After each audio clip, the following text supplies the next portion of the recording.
La parole est à Monsieur Didier Quentin. Merci, Monsieur le Président. Merci. Ma question s'adressait à Madame la ministre de la Mer, mais apparemment, elle n'est pas là. En effet, elle concerne la pêche. Le quota de sole dans le golfe de Gascogne a dû être réduit de 37% dans le cadre d'une application stricte du plan pluriannuel de gestion pour les eaux occidentales à la suite de l'avis scientifique qui a été entériné lors du dernier Conseil européen de décembre 2021 et qui avait été, il faut le dire, peu anticipé du côté français. Pour soutenir les nombreux pêcheurs impactés par cette importante baisse du quota de sole, la ministre de la Mer a annoncé la mise en œuvre d'un arrêt temporaire aidé. Il a bien été dit aidé des activités de pêche du 1er janvier au 31 décembre 2022. Il en résulte que la durée minimale d'arrêt d'un navire est de 45 jours, avec une marge de tolérance de 3 jours, la durée maximale d'arrêt de 90 jours. Or, chaque navire doit obligatoirement déposer au moins 15 jours d'arrêt sur la période du 1er janvier au 31 mars 2022 inclus. Au cours des échanges que Mme Annick Girardin eut récemment à la criée du port de Royan, il est ressorti plusieurs interrogations et je me permets d'insister sur l'urgence des réponses précises à leur apporter. Premièrement, dans quel délai les marins-pêcheurs peuvent-ils espérer un versement pour compenser cette réduction drastique de la pêche à la sole, ainsi que sur la pérennité d'un tel dispositif au-delà du 31 décembre 2022. Deuxièmement, s'agissant du chômage partiel des marins salariés, quand ce droit sera-t-il ouvert et quel sera le délai d'indemnisation? Merci, cher collègue.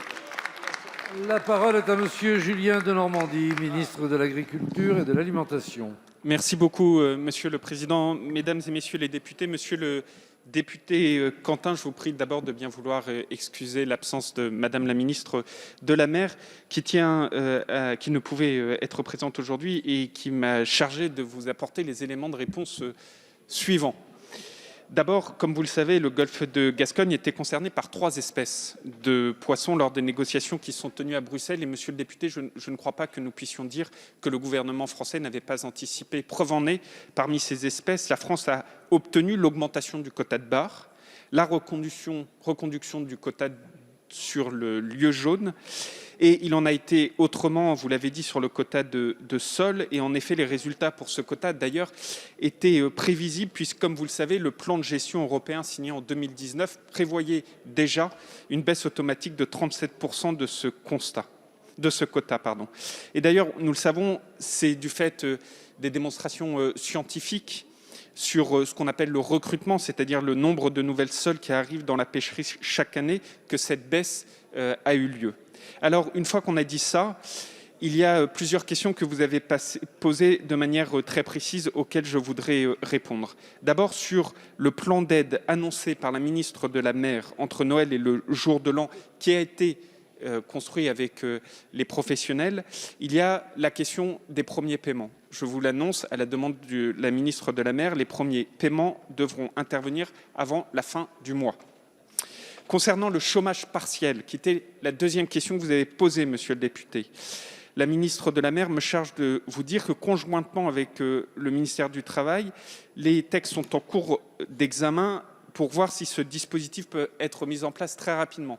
Veuillez m'excuser de ne pouvoir être plus précis que le très rapidement, mais le très rapidement veut dire très rapidement. Enfin, il y a également la question de la science, et je sais que vous suivez ce sujet avec attention. Merci, Monsieur le Ministre. La séance des questions au gouvernement est terminée. Ah pardon, Monsieur Quentin. J'avais un petit délai. 10 secondes. Eh bien, très rapidement, le plus tôt sera le mieux, Monsieur le Ministre, parce qu'il va y avoir de la casse. Et j'ajouterai qu'en plus, il y a la menace qui pèse sur les pêcheurs avec le gigantesque parc éolien en mer au large d'Oléron, île que vous connaissez bien.